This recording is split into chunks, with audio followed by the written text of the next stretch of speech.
Hey, sixth graders, we're going to read this article, Gifts of the Nile, together. Let's get started. Imagine a deep blue river and a wide azure sky that's blue, with lush green plants and brown bluffs along the shoreline. And you've begun to imagine ancient Egypt and the Nile River. The Nile River is the longest river in the world. It's over 4,000 miles long. It is shaped like the lotus flower so often seen in ancient Egyptian art. The stalk is a long swaying curve, and the flower is the fan-shaped delta at the end, when the Nile empties into the Mediterranean Sea. The Nile is surrounded on four sides by natural barriers. Now we want to remember that when you're a country, you want barriers, right? The idea of you want some type of protection, right? Because barriers are things that maybe can hold people out or hold things in or prevent one thing going from one side to the other, which also protected the people who lived along the fertile riverbanks. And in north, there's the Mediterranean Sea, the east, the desert, and the Red Sea, the south, the mountains, and the west, the desert. The Nile is a most unusual river. In Central Africa, 3 lakes each provide a stream of flowing water towards the Mediterranean Sea to the north. 2 of these streams combine quite early. One stream is called the White Nile. The other stream is called the Blue Nile. It joins the White Nile about halfway along. The last 2,000 miles, the river is simply called the Nile. The portion of the Nile has many cataracts or strong rapids. The rapids make sailing up and down the Nile extremely difficult. So just to show you a little bit, this is the river. This is an example of the White Nile and the Blue Nile coming together to form the Nile River that flows north into the Mediterranean. These are an example of cataracts, okay, which are the waterfalls or the rapids that exist in the Nile. This is one of the really big ones that make navigating the river, meaning traveling along the river, challenging because boats can't make it past something like this. If you see here, like there's little rapids, right? They pose kind of a challenge. And there's a series of cataracts that are throughout the Nile River. All right, going back. All right. At the Mediterranean end, the Nile breaks up into many smaller rivers and streams in marshland, forming a broad V. This is the famous fertile delta of Lower Egypt.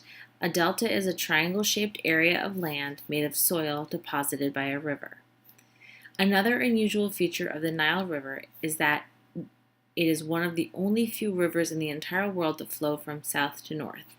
This is because Central Africa has a much higher elevation than northern Africa. Because of this, southern Egypt is called Upper Egypt and northern Egypt is called Lower Egypt. It's kind of confusing. You have to think about it for a second. But Lower Egypt is the northern part. Civilization started along the Nile about 5,000 years ago. Without the Nile, Egypt would be a desert because it rarely rains.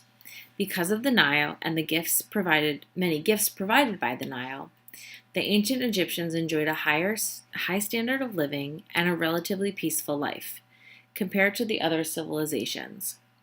Gifts included water, transportation, trade, papyrus, which is a plant, fish and other animals, and rich black soil. It all started each year with the annual slow flooding of the Nile. Each year around June, snow on the mountains to the south would begin to melt. Water ran down the mountains, into the lakes, and into the Nile riverbed. July, floodwaters would begin to reach Lower Egypt. September, the Nile was still shallow, but it had become quite wide. Villages built on higher ground were typically surrounded by water, like islands in the Nile. October, the flooding was over. The Nile had started to shrink again, leaving behind the rich black soil that the ancient Egyptians called the gift of the Nile. I read some accounts, folks, and that at times the Nile River, it would look like basically lakes and lakes and lakes. That's what visually it would look like. November or December. The land near the riverbank had dried enough so that crops could be planted in the rich black soil. March and April. Crops were green and ready to harvest. May. The Nile had become a little stream. The valley had turned brown. If the slow floodwaters did not return, the land would become a desert.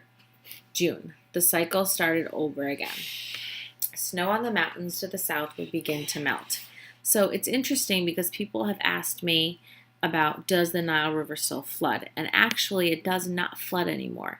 That's because in the 1960s, the 1970s, Egypt and Sudan built this Aswan High Dam, which is in Upper Egypt.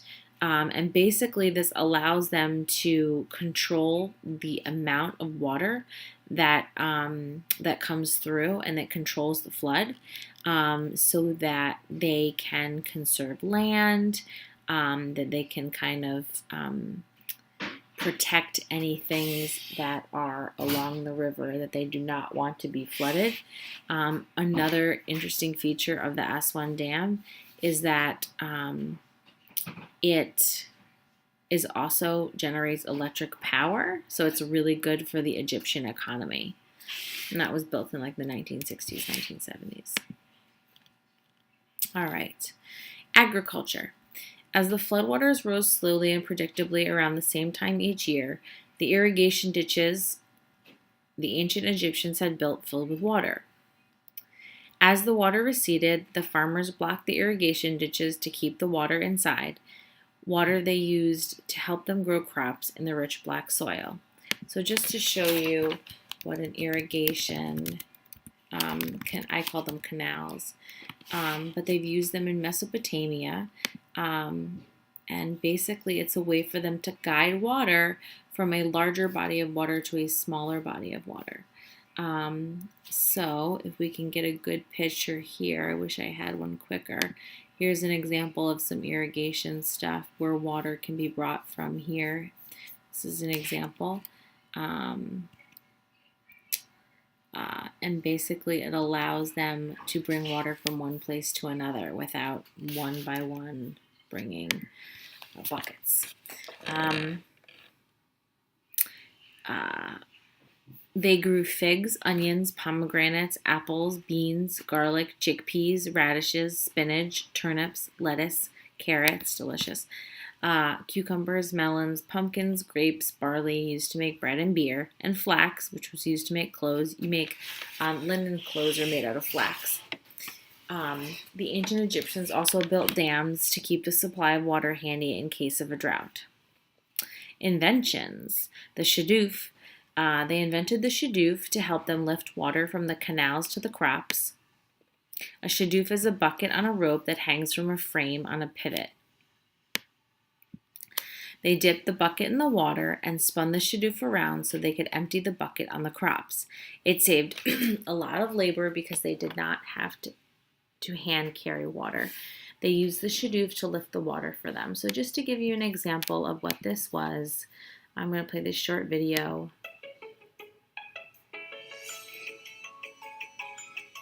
This ancient invention is the shadoof.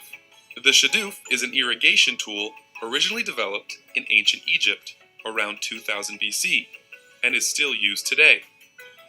Its function is to raise water from a lower place, like a river or a pond, to a higher place, and makes this task easier by acting as a lever with a counterweight. This meant that even when the Nile was low, Egyptian farmers could still water their crops. The essential parts of a shadoof are a sturdy base, a long pole or branch, the fulcrum, a counterweight, and the bucket or skin bag to collect water. The pole is comprised of two segments. The resistance arm is the segment between the object you want to lift and the fulcrum. The effort arm is the segment between the force doing the work and the fulcrum.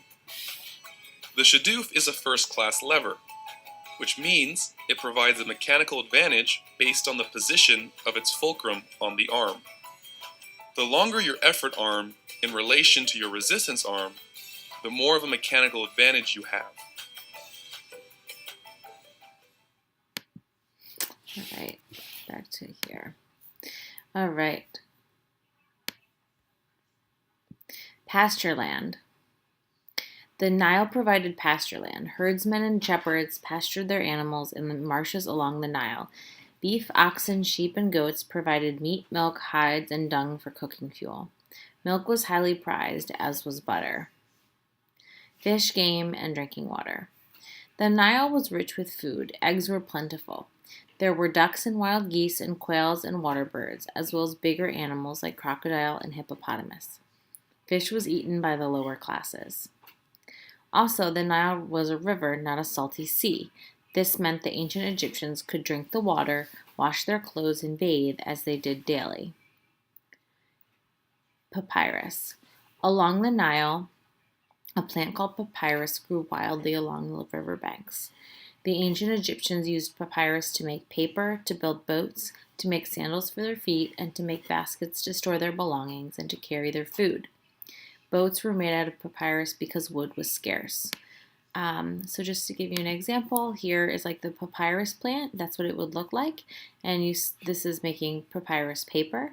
And basically you would slice it into thin layers and you would basically place them perpendicular. Then you would beat the layers gently with a mallet to facilitate bonding. And they use papyrus is like pretty sturdy. It's not a soft fiber plant by any means, and it was used in a wide variety of ways.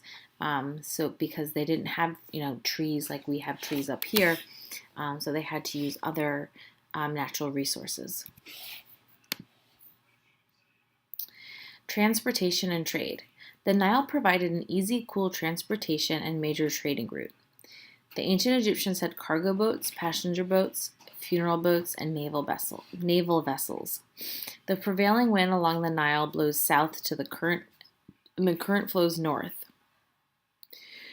The ancient Egyptians hoisted sails on their boats to sail upstream and used the Nile's natural current to help them boat downstream. This made travel up and down the Nile very easy because you have a current, like the water is moving one way and the wind's moving another. So either way, you can find a way to move at a fairly steady pace. Building material. The Nile provided not only rich deposits of black soil, but also created rich deposits of clay, granite, sandstone, and limestone used for building. The ancient Egyptians built their homes out of stone and clay, not wood. Wood was scarce. Scarce means that there wasn't a lot of it. The amazing pyramids they built were made out of limestone as well. The arts. The Nile was incredibly important to ancient Egyptians. They sang songs and created myths and stories to honor and explain the wonderful Nile. They were very grateful for all her many gifts. Here is an example of a poem written to praise the Nile. When the Nile is sluggish, the nostrils are stopped up, and the people are brought low. The offerings of the gods are reduced and millions die. When the Nile rises, the earth is joyous and everyone is glad. Every jaw laughs and every tooth is uncovered. All right, folks, I hope this was helpful.